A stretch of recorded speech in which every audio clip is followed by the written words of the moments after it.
तो दोस्तों कैसे हैं आप सभी लोग। एक बार फिर से वेलकम है आपका मेरे YouTube channel study with Yogesh में।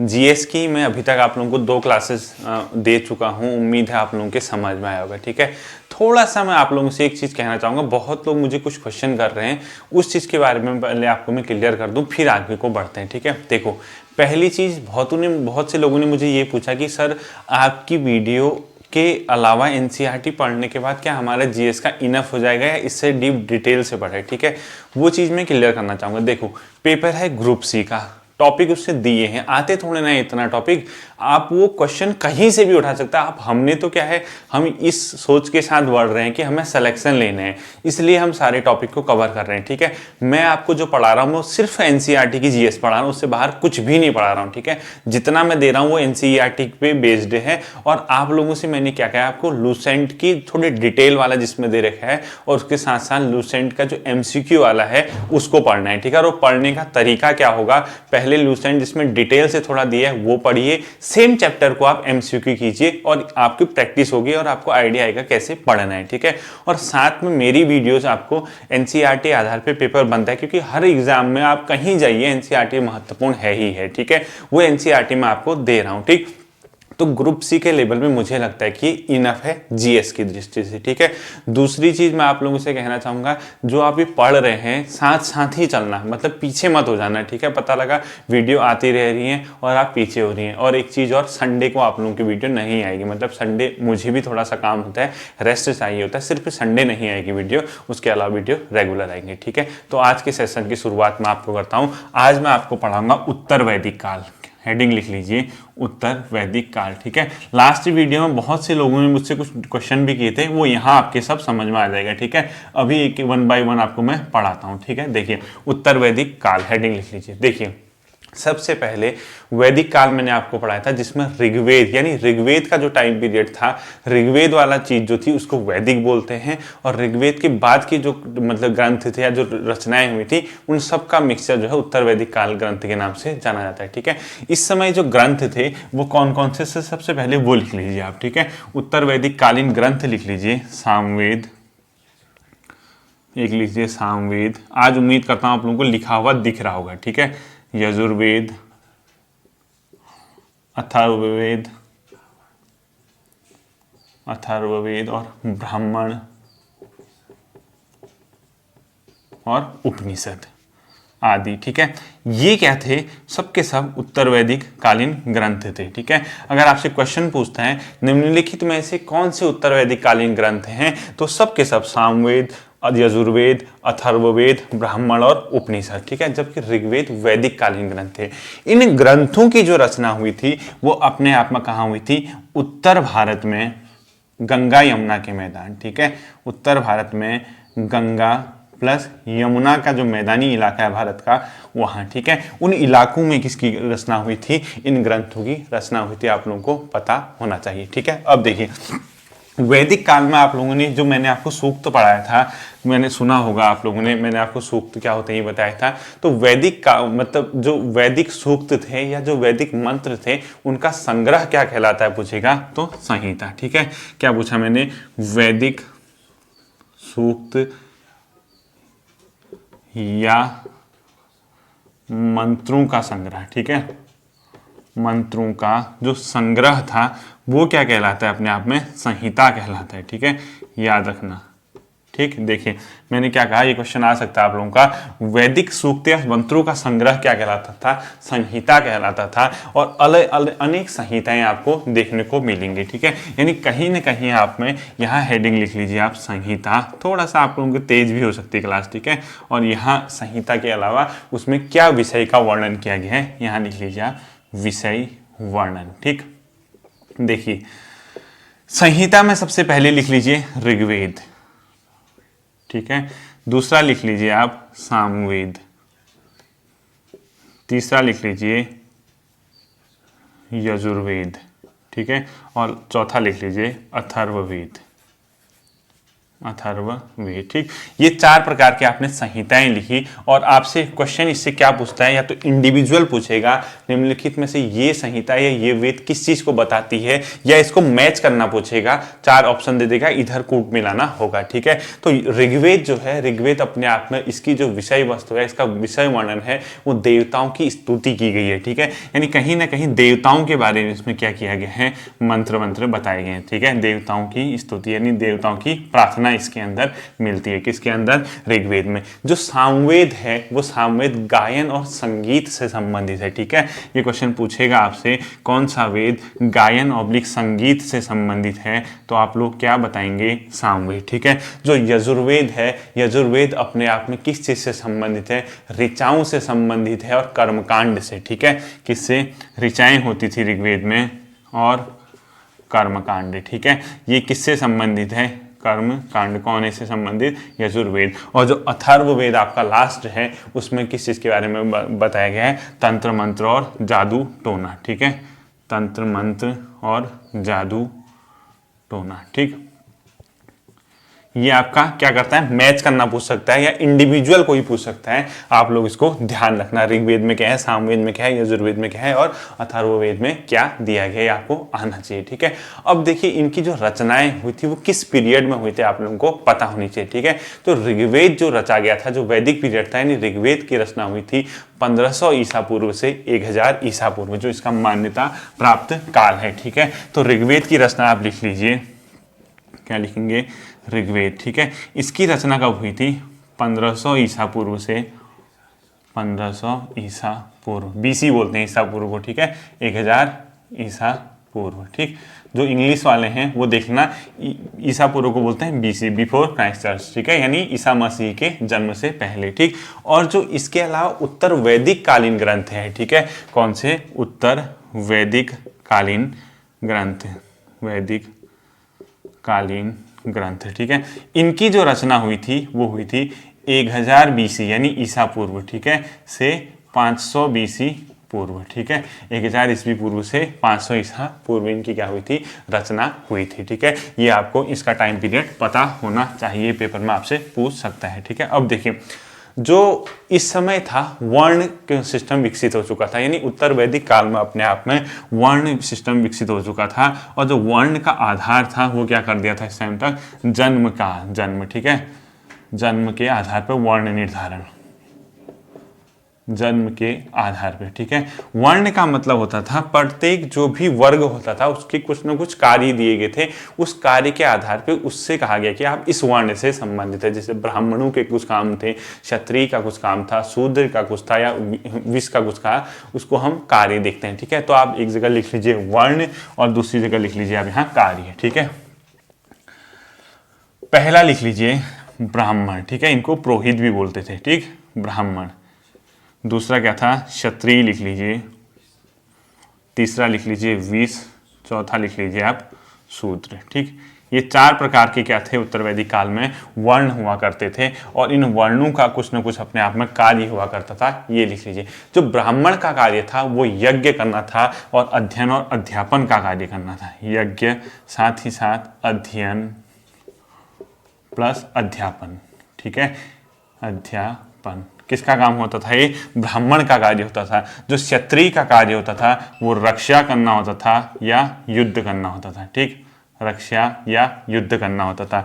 जो विष का कार्य होता था वो क्या करता था अपने आप में, व्यापार और कृषि का कार्य। ठीक है, व्यापार का कार्य, यानी व्यापार के अंदर क्या आ सकता है, कृषि और पशुपालन। ठीक है, अभी पूरा देखना, सब समझ में आ जाएगा आपके, पशुपालन। ठीक है, और जो शूद्र का काम हुआ करता था वो क्या करता था, अन्य वर्णों की सेवा। ठीक है, अन्य वर्णों की सेवा। ठीक है, ये 4 प्रकार के वर्ण थे, और ये वर्ण का मतलब होता था, इसको ये काम दिया था। और उत्तर वैदिक काल आते आते वर्ण का निर्धारण जन्म के आधार पर होने लग गया था, यानी जो ब्राह्मण का पुत्र होगा वो ब्राह्मण होगा, उसके ये काम होंगे, जो क्षत्रिय का पुत्र होगा वो क्षत्रिय होगा, उसके ये काम होंगे। इस प्रकार के कॉन्सेप्ट डेवलप हो चुके थे। ठीक है, कब, उत्तर वैदिक काल में। ठीक है, और ये सब किसने किया था, ब्राह्मणों ने ही ये वर्ण सिस्टम को क्या किया था, अपने आप में डेवलप किया था। ठीक है, अब देखिए ये सब होने के बाद जो उत्तर वैदिक काल में महिलाओं के बारे में क्या स्थिति यानी महिलाओं की क्या कंडीशन थी वो भी देखना है, ठीक है। महिलाओं को जो समझा जाता था वो शूद्र के समान समझा जाता था, चौथा वर्ण है, ठीक है, शूद्र के समान है, ठीक है। और इन लोगों को यज्ञ करने का अधिकार नहीं था, यज्ञ अधिकार नहीं था, ठीक है, यज्ञ अधिकार नहीं, यानी महिलाओं को जो था वो किसके समान समझा जाता था, महिलाओं की स्थिति, ठीक है, महिलाओं को किसके समान समझा जाता था, शूद्र के समान समझा जाता था और इनको यज्ञ करने का अधिकार नहीं था, जबकि अन्य वर्ण के लोगों को यज्ञ करने का भी अधिकार हुआ करता था, ठीक है। अछूत की अवधारणा भी आती है, यानी जिसको आप अनटचेबिलिटी कहते हैं, वो जो अछूत की अवधारणा थी यानी इसको नहीं छूना है, वो उत्तर वैदिक काल के खत्म होते होते डेवलप हो गई थी, ठीक है। ऋग्वैदिक काल में अछूत की अवधारणा नहीं थी, अछूत की जो अवधारणा आती है वो ऋग्वैदिक काल के बाद उत्तर वैदिक काल के लास्ट में इसको डेवलप हुआ था, ठीक है। अब इसके टाइम पे जो फसल थी यानी उत्तर वैदिक काल में आखिर फसल क्या हुई थी वो देखिए। फसल इनकी जो थी जौ प्लस चावल और गेहूं इनकी मुख्य फसलें थी, ठीक है। उत्तर वैदिक कालीन लोगों की गेहूं चावल और जौ चावल और गेहूं इनकी मुख्य फसल हुआ करती थी। और इसी चावल के लिए एक शब्द का प्रयोग हुआ है जिसका नाम है ब्रीही। अगर आपसे पूछता है ब्रीही शब्द का प्रयोग किसके लिए हुआ है, आप क्या बताएंगे, चावल के लिए ब्रीही शब्द का प्रयोग किया गया है, ये आप लोगों से पेपर में पूछता है, ठीक है। अब देखिए मेन चीज यहाँ पे जो आप लोगों को कंफ्यूजन था वो मैं बताता हूं, जीविका का साधन क्या था, यानी मुख्य जीविका का साधन क्या था, ये क्वेश्चन मैं आपको बताता हूं, ठीक है। आप लोगों को ये ध्यान रखना है कि जीविका का साधन इसमें क्या था, ये बहुत इंपॉर्टेंट हो सकता है, ठीक है। जीविका का साधन देखिए, जीविका का साधन उत्तर वैदिक काल के लोगों का जीविका का साधन था कृषि। ध्यान से सुनना, क्या था, कृषि। अब बहुत से लोग मुझसे पूछ रहे थे कल सर आपने उसमें पशुपालन बताया लेकिन हमने लूसेंट में पशुपालन और कृषि पढ़ाया। देखिए लूसेंट ने सेपरेट नहीं किया होगा उत्तर वैदिक काल या वैदिक काल, उसने पूरा वैदिक पीरियड दे दिया जिसमें सारा इंक्लूड कर दिया, उसमें उसने ऑप्शन में पशुपालन और कृषि दी है, ठीक है। अब आपको समझाता हूँ, देखिए इस समय आते आते क्या हो गया था, सबसे महत्वपूर्ण एक लोहे नामक धातु की खोज हो चुकी थी। जो पहले सिर्फ तांबा वगैरह हुआ करता था, यहाँ आके एक लोहा जो था, लोहे की खोज हो गई थी, ठीक है। अब लोहे की खोज ने बहुत बड़ी क्रांति लेके आया था, बहुत चेंजेस हुए थे। अब देखिए काश ये डीप पढ़ाने वाली क्लास होती या आपको कॉन्सेप्ट बताने वाली क्लास होती, आपको इतना इंटरेस्टिंग लगती हिस्ट्री, लेकिन मैं मजबूर हूँ, एक लिमिटेशन है, उतना ही मैं आपको पढ़ा सकता हूँ, ठीक है। लोहे की खोज ने बहुत बड़ी क्या कर दी थी, क्रांति लाई। क्यों, लोहे जब आया, लोहे को तीव्र बनाएगी उसकी ढाल, उससे खेतों का जुतान हुआ, यानी खेत जोते गए। जब बंजर भूमि जोती गई तो उसमें स्वाभाविक सी बात थी क्या होगा, फसलों का उत्पादन, यानी कृषि कार्य करना क्या हो गया, बहुत ज्यादा आसान। जबकि उत्तर वैदिक काल से पहले लोहा वगैरह नहीं खोजा गया था, तो बंजर भूमि या जंगलों को साफ करने के लिए लोहे जैसे मजबूत धातु नहीं हुआ करते थे, जिसको बाद में हल वल बना के इजी, मतलब फोर्स मिला ना खेतों को हल के रूप में, जब उस पर जोर लगाएंगे तो इजीली क्या होगा, जुताई हो सकेगी। ये उत्तर वैदिक काल में जब लोहा वगैरह खोजा गया तो कृषि कार्य करना आसान हो गया, फसलों का उत्पादन करना आसान हो गया, और अपने लिए लोगों ने क्या किया, फसल उत्पादित करना, यानी कृषि की ओर क्या गए, मुड़ गए। और कृषि जो था पशुपालन के कंपेयर में उनके लिए फायदे का सौदा था। इसीलिए उत्तर वैदिक काल आते आते जीविका का साधन कृषि हो गया, जबकि वैदिक काल में जीविका का साधन क्या हुआ करता था, पशुपालन हुआ करता था। इसीलिए जो आप लोगों को कंफ्यूज था यही। अब पेपर में आप लोगों के आता है वैदिक पीरियड में क्या था, दोनों ऑप्शन अगर आते हैं एक साथ, कृषि तथा पशुपालन टिक कर देना। सेपरेट क्वेश्चन आता है वैदिक काल में क्या था, तो ऑप्शन पशुपालन मानना, उत्तर वैदिक काल में आता है तो आपका कृषि मानना, ठीक है। उम्मीद करता हूं ये कॉन्सेप्ट आपके समझ में आया होगा, ठीक है। और इसके बाद देखिए चार प्रकार के, जैसे हड़प्पन में भी था, वैदिक में भी था, यहाँ पे भी चार प्रकार के मृद भांडों का क्या मिला है, साक्ष्य मिला है। मृद भांड मतलब होता है मिट्टी के बर्तन, ठीक है। मृद भांड का मतलब है मिट्टी के बर्तन, और चार प्रकार के मृद भांडों का यहाँ पे क्या हुआ है, साक्ष्य मिले हैं उत्तर वैदिक काल में, ठीक है। पहला जो मृद भांड था वो काला और लाल मृद भांड था, ठीक है। काला लाल मृद भांड था, ठीक है। पहला क्या था, काला लाल मृद भांड मतलब मिट्टी के बर्तन, ठीक है। अब ये आर्कियोलॉजी से संबंधित है, आप लोग ध्यान रखना, ये क्वेश्चन आ सकते हैं, एनसीईआरटी में दे रखा है, मैं नहीं पढ़ा रहा हूँ, ठीक है। दूसरा था काली पालिशदार, ठीक है, काली पालिशदार, ठीक है, पालिश किया था इसमें, ठीक, पालिशदार। तीसरा क्या था अपने आप में, काली पालिशदार के अलावा चित्रित धूसर मृद भांडे, ठीक है, चित्र किए थे और मिट्टी के बर्तन थे, ठीक है, चित्रित धूसर और मृद भांडे, ठीक। और चौथा जो था लाल मृद भांडे, ठीक, लाल मृद भांडे, जो कि सबसे ज्यादा क्या था, प्रचलित था, ठीक है। उत्तर वैदिक काल में निम्नलिखित में से कौन सा मृद भांड सबसे ज्यादा प्रचलित था? ऑप्शन आएगा काला लाल मृद भांड, काली पालीसार मृद भांड, चित्रित धूसर मृद भांड या लाल मृद भांड। तो उत्तर वैदिक काल में सबसे ज्यादा प्रचलित मृद भांड जो था, मिट्टी का जो बर्तन था, वो कौन सा था? अपने आप में लाल मृद भांड सबसे ज्यादा प्रचलित था, ठीक है। राजनीतिक स्थिति क्या हुई थी ये भी देख लीजिए, इस समय आते आते राजनीति कहाँ पहुंच गई थी वो भी देखना हमने, ठीक है। राजनीतिक संस्था यानी राजनीतिक संस्था, ठीक है, यानी राजनीतिक संस्था क्या हो चुकी थी इस समय? क्या हो गया था, राजा जो था पहले के कंपेयर में, ठीक है, थोड़ा सा क्या हो गया था, शक्तिशाली, यानी वैदिक पीरियड से कंपेयर करोगे तो उस कंपेयर में राजा क्या हो गया था, शक्तिशाली, यानी ठीक है, राजा पहले से शक्तिशाली, ठीक है। किस पहले से? जो वैदिक पीरियड हुआ करता था उसके कंपेयर में राजा क्या हो गया था, शक्तिशाली हो गया था। मैंने वैदिक पीरियड में आपको समझाया, ठीक है। राजपद जो था वो क्या हो गया था, आनुवंशिक हो गया था, यानी अब राजा का बेटा ही राजा बनेगा, ठीक है। राजपद क्या हो गया था, आनुवांशिक हो गया था, इसको ध्यान रखना, ठीक है। राजपद क्या हो गया था, यहाँ पे आते आते उत्तर वैदिक काल में आनुवांशिक हो गया था, ठीक है। अभी भी राजा के पास स्थायी सेना नहीं हुआ करती थी, कभी युद्ध वगैरह होते थे वो आम जनता को बुला के सहयोग करते थे, ठीक है। स्थायी सेना नहीं थी अभी भी, यानी स्थायी सेना नहीं लिख दीजिए, ठीक है, स्थायी सेना नहीं हुआ करती थी, ठीक है, ठीक, स्थायी सेना नहीं थी। जो सभा और समिति जैसी संस्थाएं थी वो कमजोर हो गई थी, ठीक है।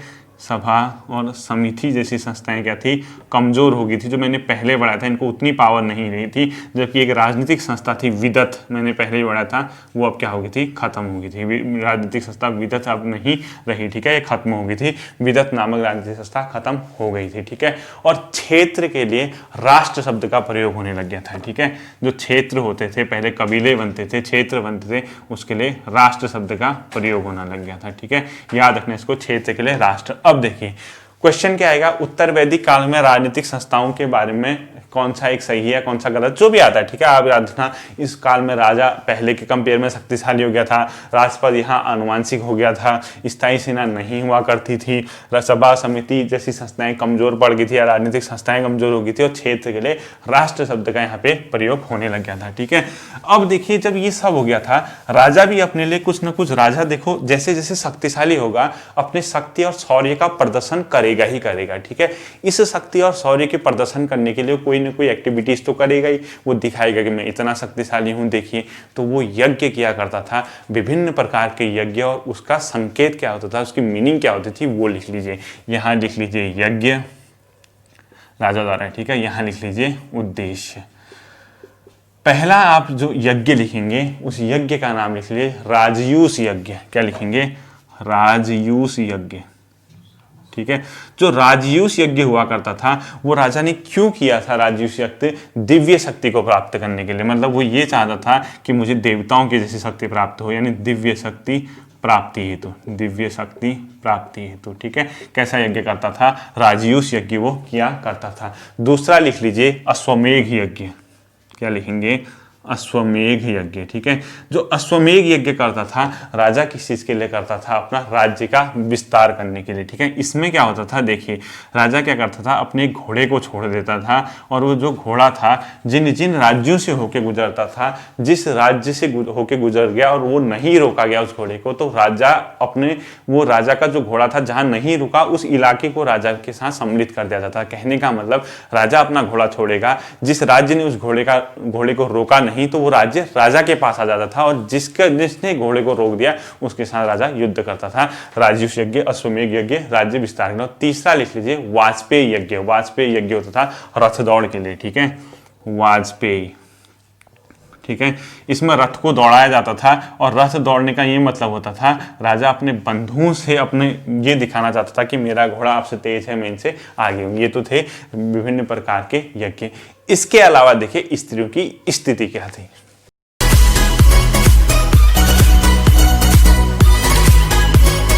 स्त्रियों की क्या स्थिति, यानी स्त्रियों की यहाँ पे क्या दशा हुआ करती थी वो लिख लीजिए। पहली बात, पुरुषों के समान अधिकार नहीं थे, ठीक है, पुरुष समान अधिकार नहीं थे, पुरुष समान अधिकार नहीं था इनको, ठीक है।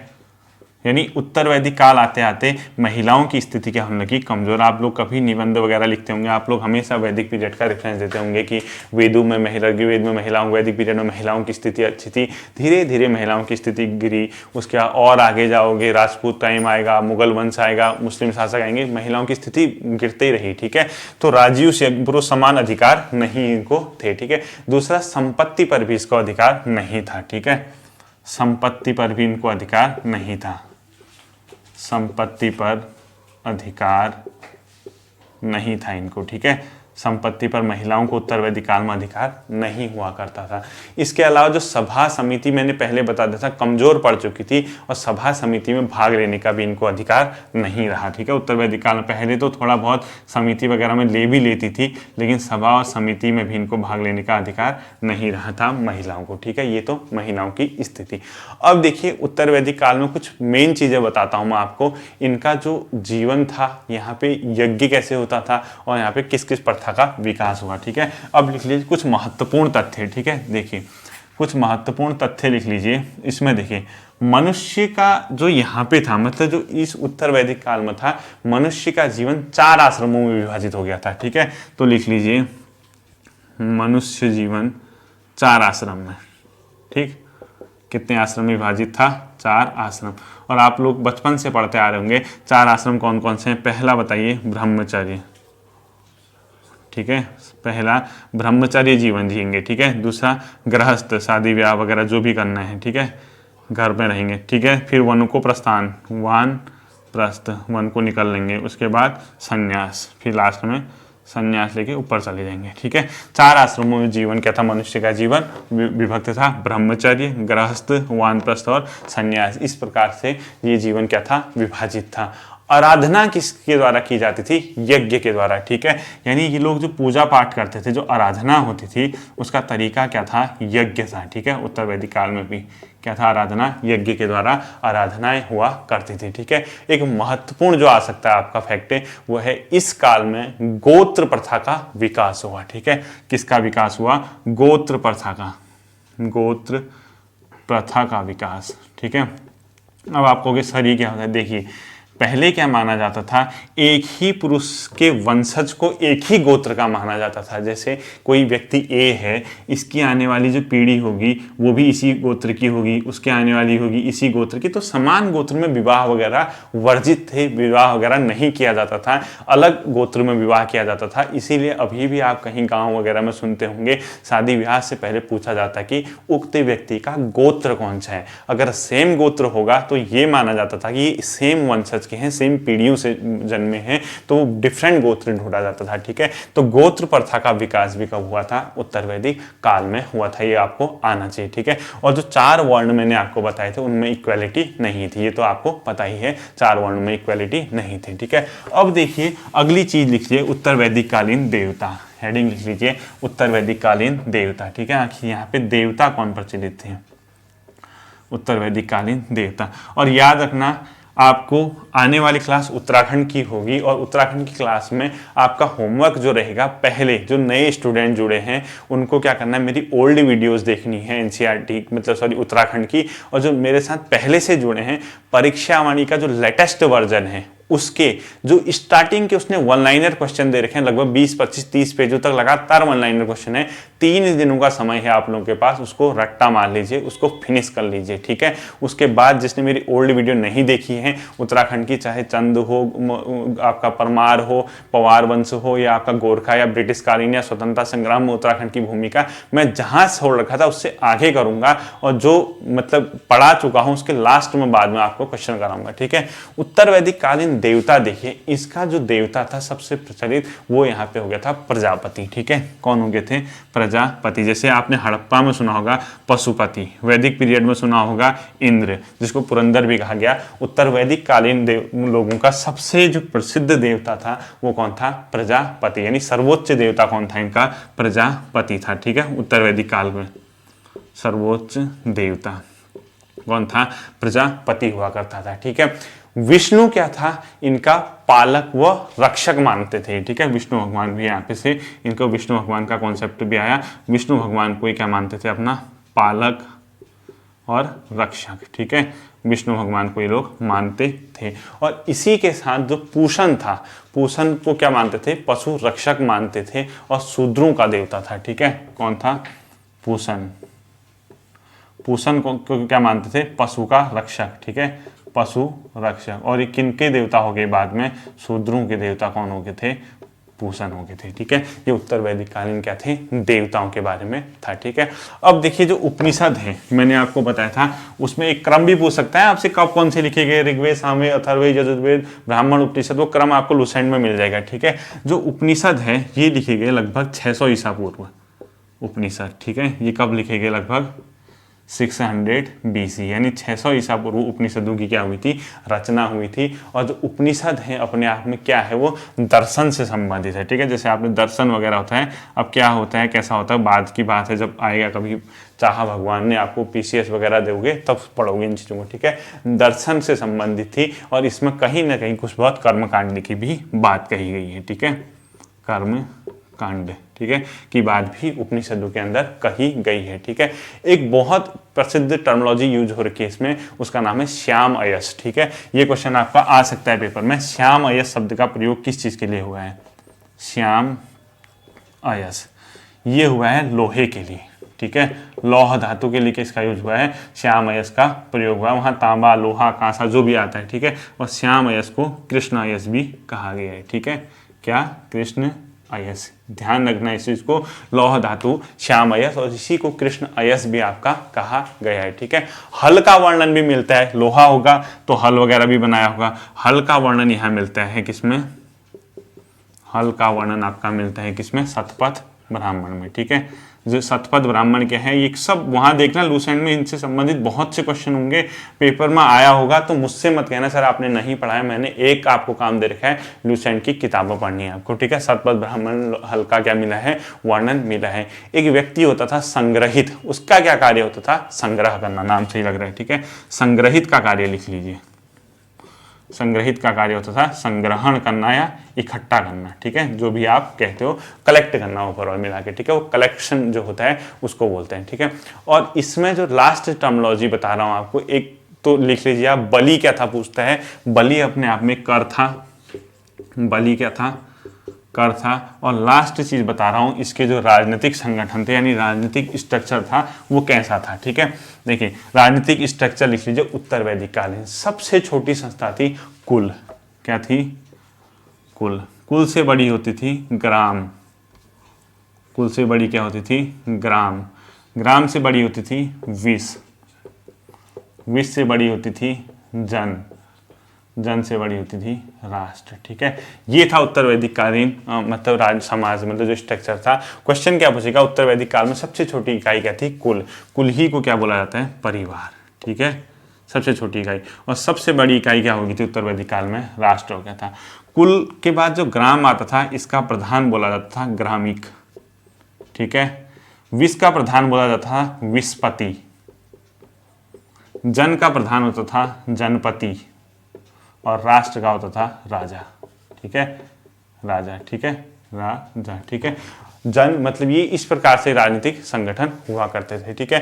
कुल, ग्राम, विष, जन और राष्ट्र, ठीक, ये आप लोगों को आना चाहिए। इसी के साथ आपका वैदिक और उत्तर वैदिक काल जो NCERT आधारित है वो खत्म होता है। उम्मीद करता हूँ लूसेंट वगैरह पढ़ा होगा। होमवर्क सुन लीजिए, उत्तराखंड की क्लासें आएंगी 3 लगातार, उसमें संडे के दिन ऑफ रहेगा और आपको काम दे दिया मैंने, पहले बता दिया, ठीक है। फिर मिलते हैं अगले सेशन में, तब तक के लिए थैंक यू, टेक केयर।